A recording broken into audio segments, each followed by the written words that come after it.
Episode 11. How are you feeling? 11. Yeah, good. We've gone past a decade, and it feels like it.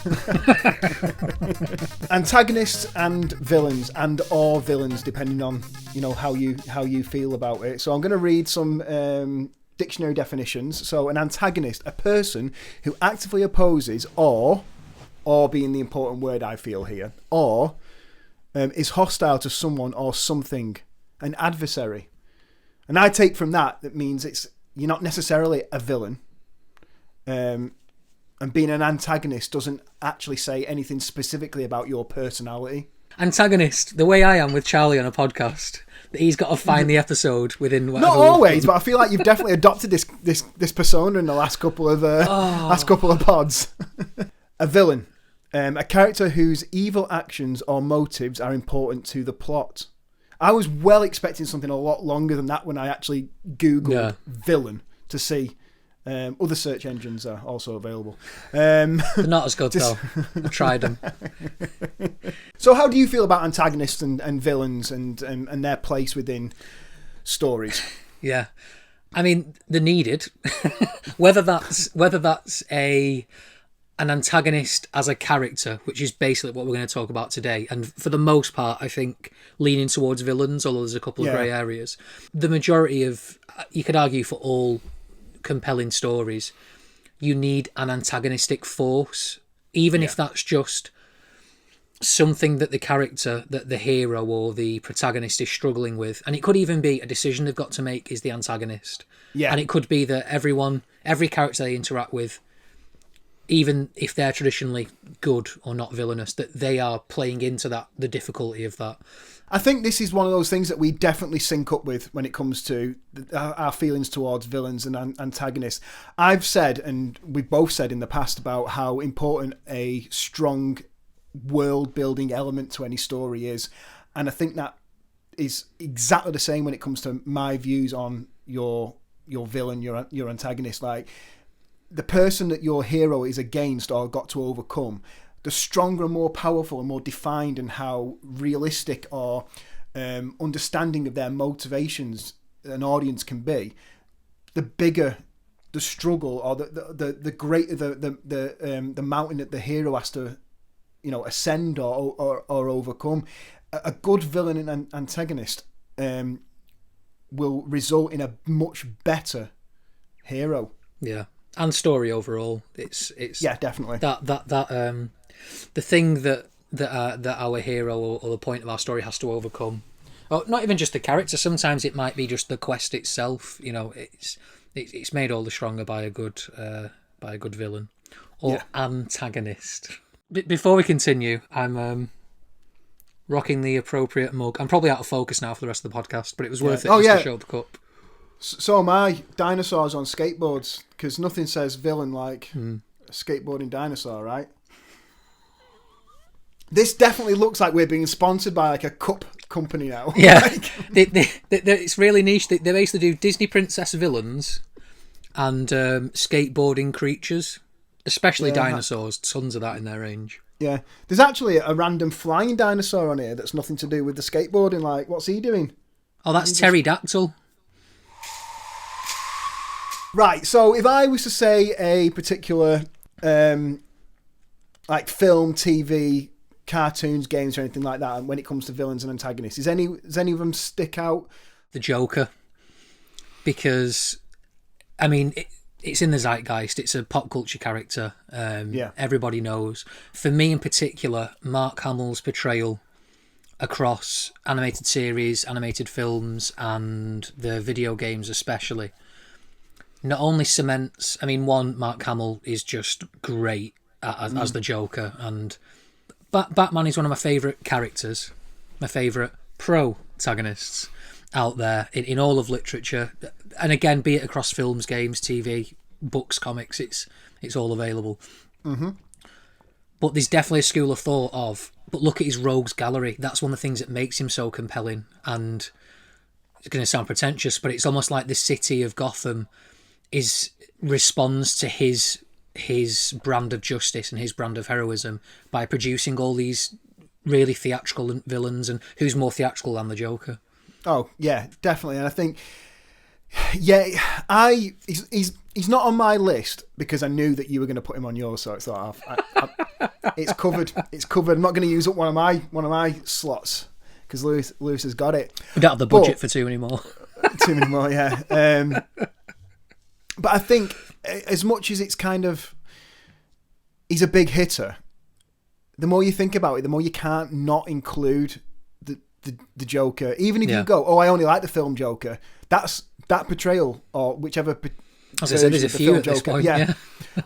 Whichever one you like, if you only like that one, that's a good enough reason to get him on best antagonist / villains list. Yeah. Then when you start bringing in the multiple versions of him, the comic, the original comic ones, the games, everything you've mentioned, you go, right, he's on it because of one entry, but every other one subsequently makes him even a stronger candidate. Like, it's because of this, and this, and that. So yeah, you can't not have him on there. Yeah. For me, Tyler Durden from Fight Club. Yeah, I had a little feeling, and and we're already going into that grey area, which I like. Yeah, and it's the real reason why I wanted to make sure that we didn't necessarily make a massive difference between villain and antagonist.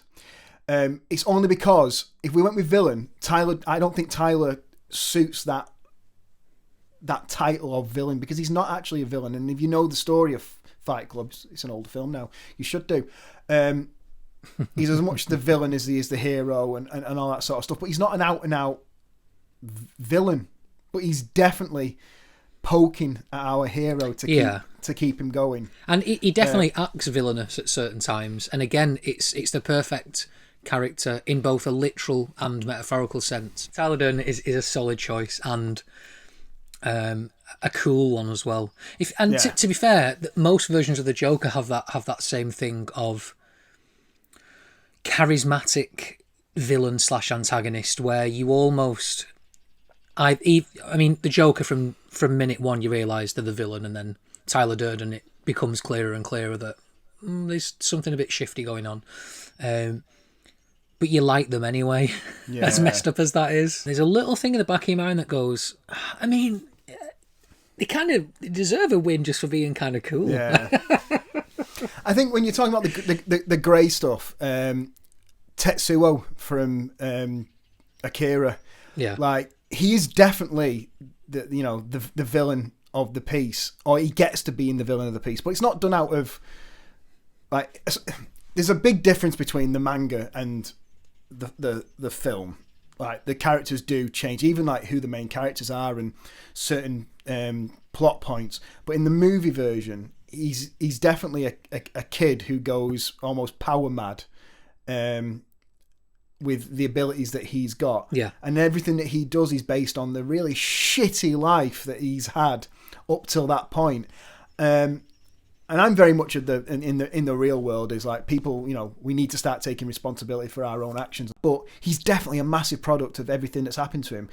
Like he's only meant to be how old are they? 15, 16, 17 at the oldest. Teenagers, young men at a push. Yeah.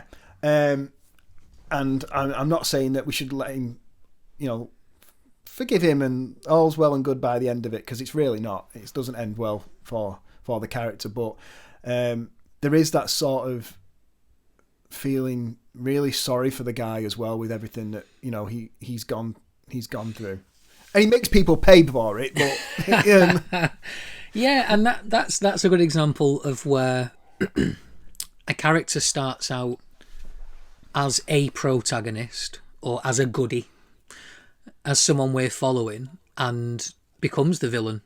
Impressionable young man, violent tendencies, Fight Club. And superpowers. Oh wait, thought we were talking about you then.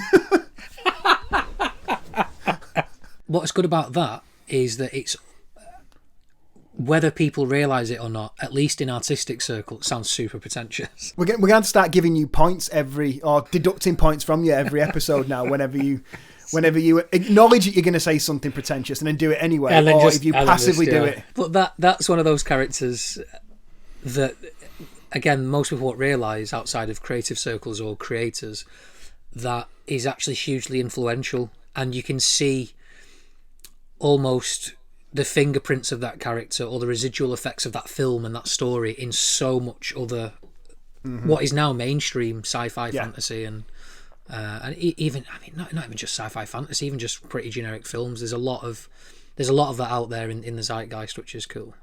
Well, I mean, Kanye West uses it in one of his music videos, the explosion in the hospital corridor and all this sort of stuff. Old Kanye as well, pre everyone hating on Kanye.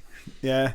I mean, I think that's why there's been such a massive push and still a big push to make the live action version of Akira. Yeah. And it's, it's peaked and troughed for years, whether or not there's, whether it's actually going to happen and stuff. And I've seen and read some really interesting treatments regarding, completely revamping the whole thing to the point where it's unrecognisable. And then the other end where they've just westernised it. And I personally, have my own thoughts regarding that sort of stuff when it's done. Yeah. But let's leave that for the Akira special. I've got two here that I'm really interested to see what you think of them. Right, okay. And they go together. Yeah. So the T800 and the T1000. Yeah, exactly the same. Both on second on my list together. Yeah. Third on my list. Yeah. It's a T800 from Terminator 1, presumably. Yeah. And then T1000 from T2, Judgment Day. Yeah. AKA Robert Patrick. Who just... Robert Patrick is just... He's I mean, you look at Arnie and go, right, okay, that is a killing machine. Yeah, I that get is it. what I... That, yeah. And then Robert I've Patrick... seen his arms, I understand. Yeah. And then Robert Patrick turns up, and there's some great little interviews with Robert Patrick and the way he got into the character and what he thought he needs to do. Very super aware of the physical difference between him and Arnie. And what he's got to say about it from a craft point of view is really, really interesting. And you know what? He nailed it. He is a force in that film, a one-man army. Like, I mean, he's taking on John, Sarah, and a T800. Yeah. He's brilliant. And I think when I said to you, is anything that sticks in your mind, or when you go villains, antagonists, are you thinking of? My mind goes all the way back to like 90s when I was a kid, and it's the Terminator franchise, like that unstopping. What Kyle Reese says about when he describes the Terminator is like, that is a villain. Yeah, definitely. There's a bit. I've seen a bit of a resurgence recently of people talking about the first Terminator film as being the best slasher film out there, because, and you just mentioned it, it's the idea. Although it's this sci-fi / horror, there's a robot chasing someone. It's the idea of this unstoppable force, and this in the vein of like the Jason Voorhees and the Mike Myers of the world. There's this idea. I just think of Austin Powers when I say it like that. Just got my own train of thought. Behave. I couldn't think of a reference. But there's been this resurgence of the idea of, like I say, this unstoppable force. Like, no matter what you do, you keep thinking you've killed this monster, but it keeps coming. And this is something I've not heard or read too much of people noticing, is that there's some big similarities between Robert Patrick's T1000 and Arnie's T800 in the first one. In the little subtle things of, they both do a similar thing of their eyes track like a machine and then the body almost goes after it. And there's very neutral or blank expressions, which is hard because when people think of like a blank expression, when you see that, a lot of the time it's a scowl or like a menacing look, but they don't do that. They do a pure... There's a couple of bits especially where they do have a more menacing, more obvious villainous look, but they both do this really good thing of a very neutral thing. And Robert Patrick Moore as well, in his interactions with the characters, in those moments where... and the best actors sell this really well. I'm sure you could do a good job as well, Charlie, don't worry. Is this thing of they're in full villain mode, they're in full neutral face, eyes tracking, looking like a shark, watching, and then a character will say something and the charisma, charm, straight back with the one-liner, which on the surface people probably overlook how solid a skill that is. It's not done in the edit, that's real time. The actor has done that, which is really impressive, and again links into the charisma of a good antagonist. Right, so that was my two that I rattled off. Go on, anything that you want to... I'll throw in, because I think it actually lines up quite well with those, is Predator. and another Arnie franchise, another 80s, 90s bombastic action film. Not a ton of character from the antagonist, from the villain, in this case, in terms of obviously charisma or dialogue or wittiness or anything like that, but let's get the biggest, most jacked, muscular dudes. Let's paint them up as they're all Green Berets, they're all special forces, they're all, these 5 guys can kill the whole army on their own, and we literally see them do that. There's some really purposely badly directed sequences and scenes of them just shooting everyone and one-liners and nothing can touch them. Jesse Ventura ain't got time to bleed. And then all of a sudden the film genre just switches, and all of a sudden they're all like, oh, it doesn't matter. You're all going to die one by one. It takes the stripping away of the hero's character to beat the villain. The thing that the hero is good at, their own power, is useless. It's, the guns and the training and the over-the-top war fighter approach. It's like, no, it doesn't matter. The Predator has got you every single time. There's not a single thing. It takes the hero having to fully switch their approach, cover himself in mud, make spears out of sticks and traps and ropes. It takes this total shift in story and perspective, all because the villain is just so damn good. Yeah. And that design as well, that creature design, come on. Yeah, so cool. Like the invisibility tech just and the jumping. Zoom in. I'm going to go with another one now, and it's simply based on how brilliant the actor is. It's one of my favourite actors. It's Gary Oldman, Zorg in The Fifth Element. That's a great choice. Yeah. It's a strange film. I know we're not going to talk about the film specifically. It's definitely more about the characters, because I think it's an absolutely brilliant film, and I don't understand. There's certain films in my film list of what I consider my great film picks that I can't really understand why they're not standard picks for everyone. And Fifth Element is one of them for me. But Gary Oldman is just outstanding in that. You put him and Bruce Willis in a room together, Bruce Willis is going to kick his ass. But it's not about a macho who can beat the other person. They don't even meet in the film. They never meet in the film. A hero and a villain. No screen time. And the closest they get is like a walk-in, walk-out corridor section on the space hotel barge boat thing, liner or whatever it is. But his accent that he's got in it, and it's almost it could be pantomime in someone else's hands. I mean, it gets there at some point in the best possible way, purposely so. Yeah. But he's just brilliant. I know I've gone slightly off topic when it comes to villains, but Gary Oldman, if someone says he's in a film, it's like, yeah, okay. Do you want to know what the film is? Nah, done, fine. I'll watch it. Gary Oldman, yeah, all the way. But it's a brilliant film, and he is brilliant in it. Right. Yeah, and he's also one of a few antagonistic forces and characters in that film as well, which it's testament to him that he stands out in a very wacky, wonderful film with many wacky characters and some really interesting choices. There is something about him in that.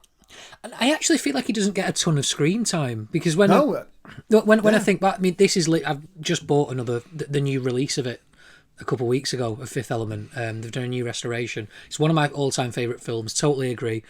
Don't understand not only why it isn't in more people's lists. I know a lot of people who really dislike it, and I'm like, yes. I don't get that. Yeah. You're wrong. You can have your opinions, but you're wrong. But there's something about how little screen time he has, and yet he's almost a microcosm of the film, like you say, in the way that he's so pantomiming over the top, but he is actually very proficient a lot of the time, and he manages to double cross a lot of the double crosses. And like you say, it's not a physical matchup with Bruce Willis's character in that. It doesn't have to be about that. He's a villain. No. He's slimy. He's sly. He's conniving. He's big business, and what that's gone to in the far future. And I've got a comic book one that for me stands out above all other antagonists in comic books. All right, okay. Hit me with it. Magneto. Yeah, okay. Because in the film versions, we've had a baddie Magneto. We've had, Michael Fassbender as a more grey character. More sympathetic in a lot of ways, yeah. And I think within the comic books, I enjoy Magneto at his best, or I think he's at his best when he is, and I would say that a lot of the time he is championing what he believes is the right thing and what needs to happen. He's the hero of his own story in his mind. Yeah. And he thinks he's in a constant war with humanity, and he's doing what he thinks is necessary to keep his kind, the us and them, in his mind, alive. Yeah, and he's actually a character who can be and has been handled in a much more straightforward way than the best of the character, as in he is almost pantomime level, just over the top evil. There's been times when he has just basically been, someone's just wrote him as, he's just a baddie, he's a mutant terrorist, he's just there, if anything, the us and them dynamic, he's keeping that going because he's driving his own version of that, so he's as much a fault of that as the humans he's fighting against. But like you say, but even then, there's even something enjoyable about, again, like his design, his power set. There's just something really pleasing. He's an iconic villain, I think, or character generally, again, because like you say, he's not always just a straight up baddie. he's a fully formed character as well. I think that's key. What you say, he's a fully formed character. That he's not just, there's a motivation, whether or not we see it or not, behind all of the decisions that he makes. Yeah. Another Batman one I will mention. There's a few on here that I've. Oh, do you like Batman? It's all right. There's quite a few on my list where I've recently either revisited, rediscovered, or found that in conversation they've come up quite naturally. So it's quite interesting that we've picked when we have to talk about this, which is I would like to take credit, but it is Charlie's idea and Charlie's agenda, but it perfectly sits. One for me from Batman is the Court of Owls. So from the New 52 launch, which actually at this point it's like probably a solid 15 years old or something, but there's maybe not that much, but anyway, the Court of Owls as a group it was a tough one that I had to think about, because it's not one character or one villain. It's not, there's the Talon, or there's multiple Talons who are like the assassins, almost like Batman on the Captain America serum and made immortal, almost like, the same kind of approach of the best martial arts, the best skills, but they also, are practically superpowered. Right. And really cool visually and quite scary, but it's the whole idea of the Court of Owls, this dark group of people back behind the scenes. And what I like about them as villains or antagonists is that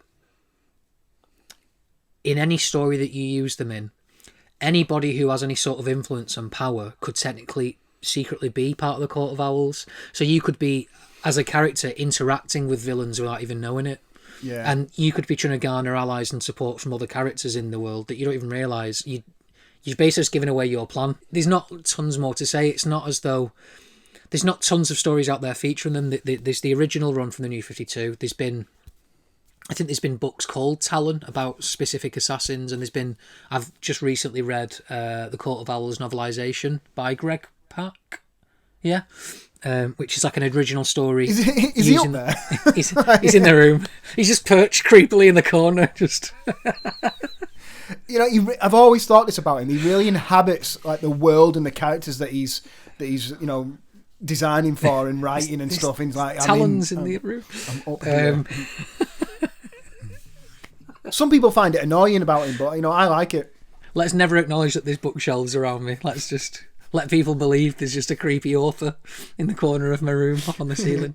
One of my all-time favourite TV shows is Lost, which is actually quite controversial, but never mind, especially the ending. However, One of my favourite characters in it. Sorry, we've just got to take a beat to acknowledge that Charlie admitted it is a controversial pick, but I stand. Mate, it's my favourite TV show of all time. I stand by you wanting to have that as your favourite TV show. Thanks, mate. I appreciate You're your wrong. Support. One of my favourite characters of the whole thing, and this isn't about my favourite hero, my favourite villain. Just one of my outstanding favourite characters of the whole show is Benjamin Linus. And he comes into it in the second season, and he's one of the others. What is the name of of another group of people on the island? And we had drip fed his backstory over many episodes, and how it's weird, but he embodies both the villain and the antagonist sort of mantra in with the definitions that we've said. When you first see him, he's almost pantomime villain, baddie, evil person. He's a villain, must stop him. The more you find out about him, the more you find out about his motivations. And then you go, oh, actually, he's way more of an antagonist. He's not waking up every morning going, how can I fuck over Jack and Sawyer and Juliet and all these people? Then the further on it goes, he comes out the other side, and you're like, oh shit, I actually really like this character. Yeah. And Lost does this brilliant thing of merging camps of us, them, others, heroes, villains, and by the end of it, it's all become this murky grey area. And it was one of the intentions of the show to do that. And I think Benjamin Linus really, he's definitely the king for me within that universe. Again, not much to say more than that about him. But and this is a character from a show that we watched and did a lot of podding about back in the day. Joffrey from Game of Thrones, Jack Gleeson. Yeah. Shit me, I have never viscerally hated a character in watching a show as much as I did Joffrey. And vocally on our old pod many years ago, and would actively talk about it to people how much I hated this character. Yeah. And when people were like, "Oh, it'd be good when he goes," it's like, what? What are you talking? Good when he goes? He needs to be in it till the end. Yeah. Jack Gleeson as Joffrey is just outstanding. Like, not a joy to watch, not fun to watch, but shit me, you didn't want him to leave the show. He was great. Binge watching went from being more popular to kind of standard with Game of Thrones. It felt like either because of and or alongside the trend.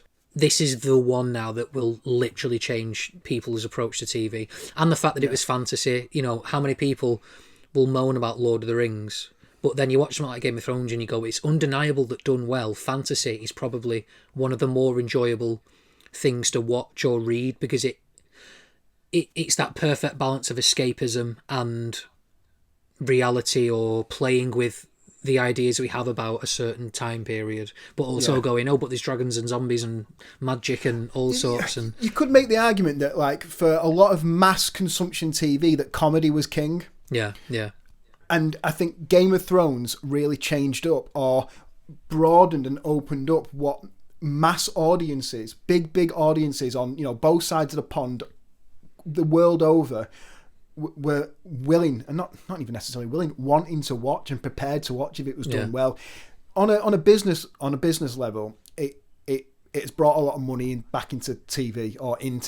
You're talking like your cinema, film sort of budgets now for TV, and it does make a difference. If you look at like the first season of Game of Thrones and how it goes through, they would skirt around the big battles. You would see before the prep for the battle, then the artistic way of going into it and then fading out, and you'd see the aftermath. Whereas by the end of it, you're seeing full-on wars on a TV show. Whole episodes. On a mass budget that, it doesn't matter how good the directors are, how good the acting, the costume is.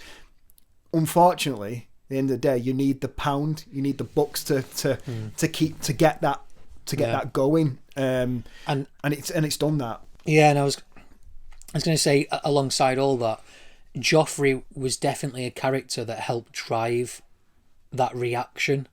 Because, like you say, people... And I think the original idea of you wanting to talk about this, it came down to something that Joffrey embodied, was loving to hate a character. It's a solid show, but there's something about him standing out as a character within that. And like you say, he was a very young lad at the time. It was also at the same time of social media had really taken a hold of, this is also the new norm. He got a lot of hate, a lot of backlash. And again... But it's all based on his amazing performance. Yeah, exactly. It's the fact that he was so good was the reason there was a lot of reaction. Yeah. And actually... You hear this a lot about certain actors getting pressure online about certain things, and there's a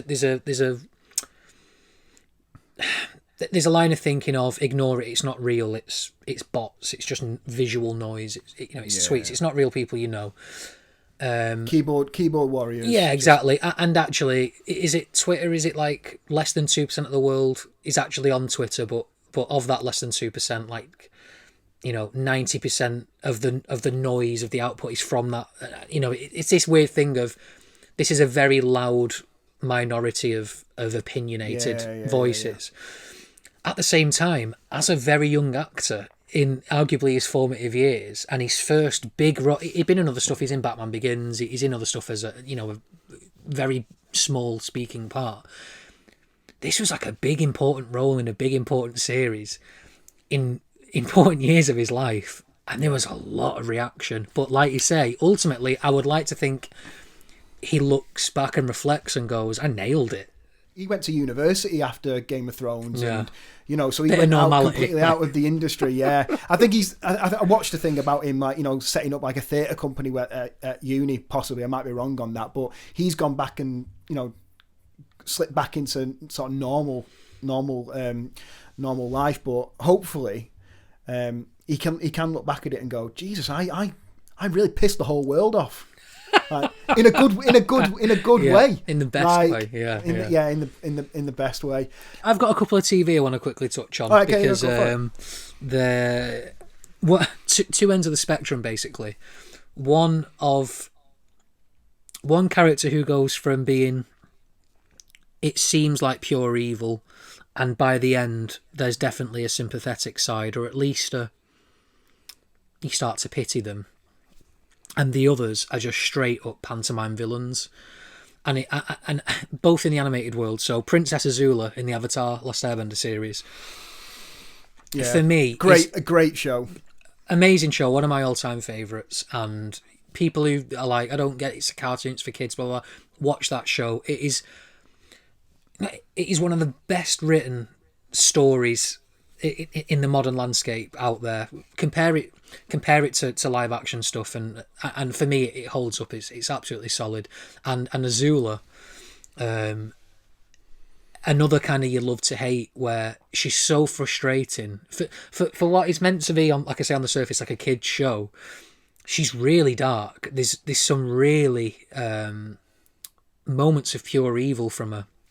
And by the end, you see that driving force is her own undoing. She becomes very paranoid. She drives people away. Yeah. I say spoilers. It's out there. It's out there in the landscape now. But by the end of it, she's this very paranoid, bitter, broken down. Where it's almost like a lesson of not letting, I guess, negative forces drive you and the way you approach life and the way you think. She's in a world where characters can bend the elements, and for her, she's one of the most powerful, naturally gifted firebenders out there, and she is at the point where she can control lightning, and her firebending is blue. It's that hot and powerful that it's almost more pure than other firebenders, and there's so many things to her. And then I'm curious to hear your thoughts on it as well, but then on the other side of the spectrum, as a comparison point, I've been rewatching Dragon Ball Z recently, or Dragon Ball Z for British viewers, but it doesn't sound as cool. For me... Well, it's the same as Jay-Z, isn't it? Yeah. Jay-Z.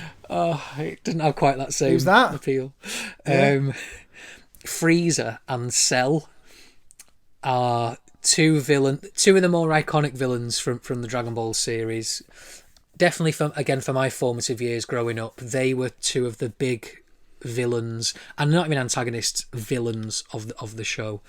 Frieza has a little bit of Joffrey vibes. He's very powerful and he's competent as a fighter and as a villain, but he also has this regal heritage and this attitude of being better than everyone, and part of why he's evil is because of that.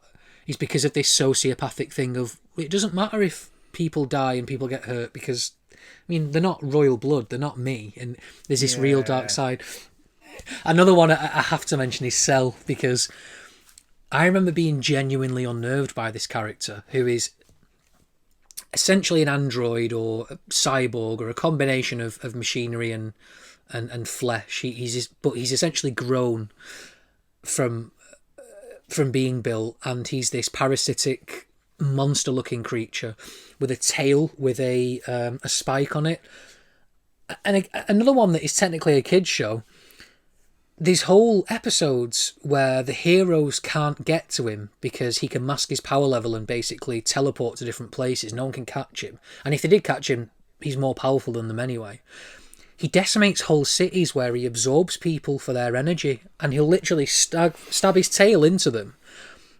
You watch the tail drink in them, and then you'll see them fade away into nothing, and then there's just clothes left on the floor. There's definitely an awareness within art in general now where people aren't always satisfied or really buy into a straight up good versus evil story, because as time goes on and people are more aware of things in a pure literal sense, in reality,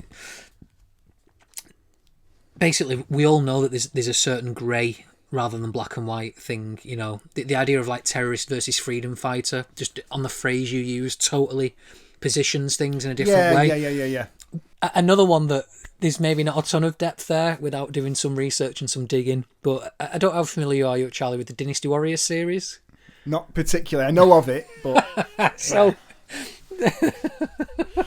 So again, I've gone from being the one who tries to pick the artistic, you know, pretentious choices to today I'm just picking baddies. There's a character called Lubu, who anyone who's familiar with this series of games overall, essentially it's a series of games that retells in different ways with more or less depth depending on which number in the series it is. Retells the Romance of the Three Kingdoms, so it's this ancient Chinese history come fantasy come whatever you want to call it, wide epic story of ancient China and kingdoms within it battling each other. And again, it has those Game of Thrones vibes of, if you pick a kingdom or a set of characters that you like, you can read the story or play the games seeing them as the heroes, or you can do it from one of the other characters. And even the more maniacal or powerful characters like Cao Cao at the head of the Wei Kingdom start to edge towards, they're just all about conquering people, they're all about war, they're all more traditional villain. Then you get to Lubu, who almost comedically in so many of the games, it's just, he's the most powerful warrior ever, no one can match him, and he'll just kill everyone who gets in his way. That's it. and it makes for some really fun sequences in the games where, especially when you're new to the series, the game is screaming at you, don't fight Lubu. There'll be one of the battles at Battle of Hulao Gate where you're meant to be going to fight Dong Zhuo, who's like this dictator you're trying to overthrow, and there's a point where you literally get to a gate and Lubu's just there, and the game's like, we can't fight Lubu, let some of the soldiers, you know, try and distract him and you go take out the actual villain. And it's fun the early days when you don't take the hint and you're trying to fight Lubu and he just kills you every time. And the game's like, all the characters pop up at the bottom like, no, we mean it. Don't fight. I know the game is to fight the enemy. Don't fight Lubu. And it's just this great, silly villain, but again, another choice of, you don't have to worry too much about the character. Just realise that you're outmatched against this evil presence. Yeah. There's a bit of humanising him in later games, and I think that. We don't want that. We don't want any extra dimensions bringing into it. We just want exactly. Don't fight Lubu. Yeah, I mean, by the 8th, I've never played it or never tried to fight him, and I don't want to fight him now. It's pretty hard. He's pretty handy with a spear. I think it's the 8th game in the series, which is held up as one of the better ones. There's a whole campaign or story mode where you can play as Lubu and you learn about why he's the way he is, and again, he's a bit of a tortured soul. He's a tortured artist. Oh, aren't we all though, Lewis? Yeah, aren't we all? I mean, for me, it's just don't fight Lubu. Yeah, just don't fight Lubu. Is that going to be the title of the episode? Don't fight Lubu. There we go.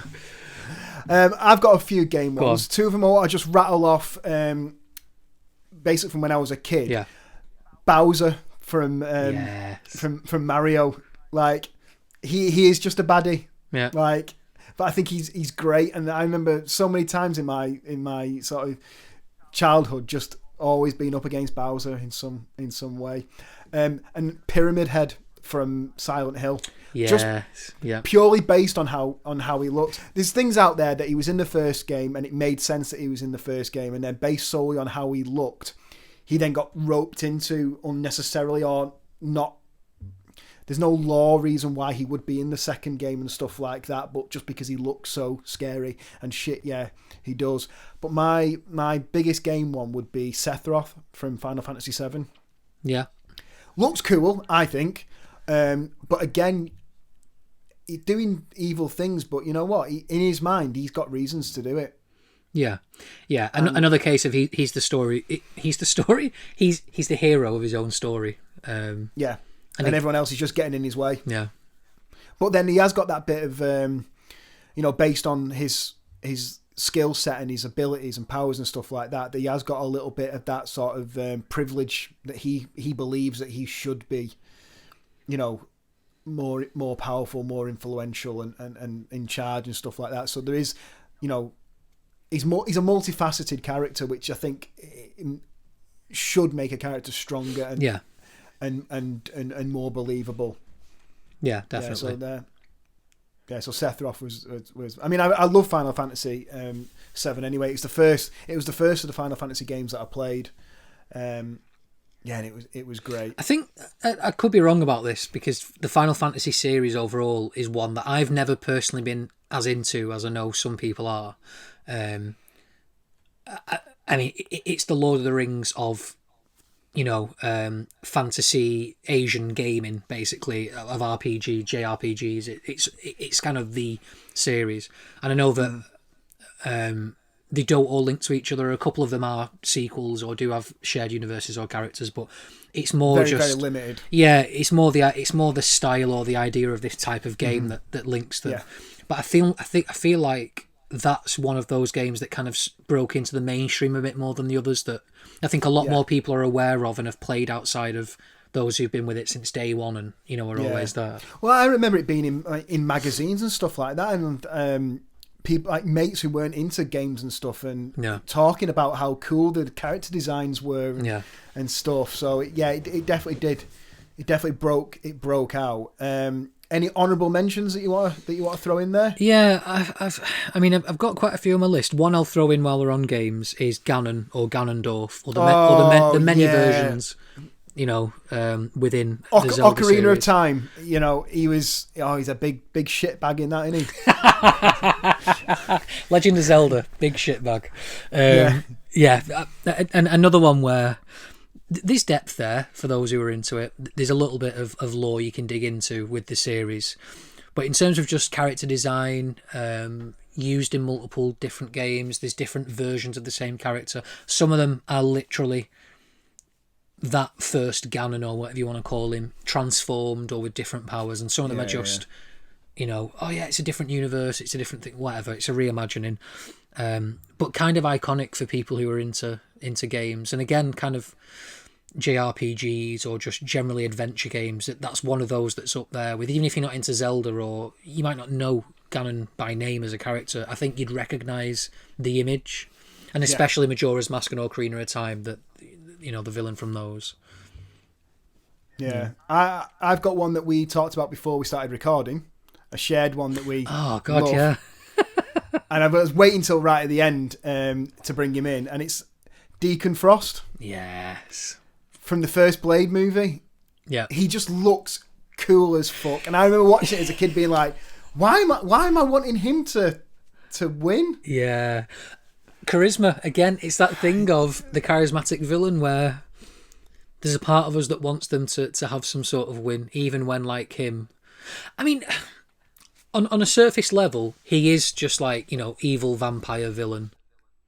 But then they tie into he's involved in Blade's conception as a half-breed vampire, and then you realise there's this whole political hierarchy of bloodlines, and he's actually quite downtrodden. There's a reason he's the way he is, and there's as much... He's going against the hierarchy, and he's trying to bring revolution. It becomes a class struggle, and he just also happens to be fighting Blade alongside it. So there's if you want the character depth, it's there, but he's also portrayed mostly as a fairly two-dimensional evil villain. Despite how dated and cheesy it is now looking back, and certain things are really out there, you believe it, you buy it, you're like, this is the film they wanted to make, and this is the character that he wanted to portray, and I'm in, and I love it. There's a real... I don't know if I'd say love to hate, but there's a real appreciation and enjoyment of that character. Oh yeah, I think it's. I can easily say, like, that first Blade film, I love it. I think it was so cool. Like, going from like being a kid reading comics, watching the cartoons and stuff like that, to then seeing a live action version of it and going, yeah, this is great. And Stephen Dorff is mint. The film that I know everyone talks about, X-Men and then Spider-Man being the thing that kicked off the comic book revolution. It's Blade. It's a lie. It's Blade. Yep, Blade. It was Blade all the way, baby. Yeah. I think that's quite a good one to end it on, because, a shared one, and probably tying back to the very start, he as an antagonist and a villain has got a little bit of all the things we've spoke about. He's at times two-dimensional and just evil pantomime. He's at times got a bit of character depth, a little bit of nuance, a bit of humanity. And all the while he's charismatic as hell, where you really are rooting for him in certain scenes. Well, he's fighting the good fight on a certain level. It's only that, Blades or humanity's getting in the way. I'm happy that's a good end. That's a good one to end on. Any other thoughts, Charlie? Yeah, guys, pay no attention to the man behind the curtain. Bye. Bye. A big howdy and a big thank you to everybody who has watched or listened. And if you enjoy our podcast, please hit follow, like and subscribe, whatever platform you're on. Rate us and review us. Turn on notifications for our next episode, and you'll be really helping us to grow and keep building a great community. You can get in touch with us on all the socials via @DRHpod, or for us individually, it's Lewis Alex Ryan and _Charlie Fallows.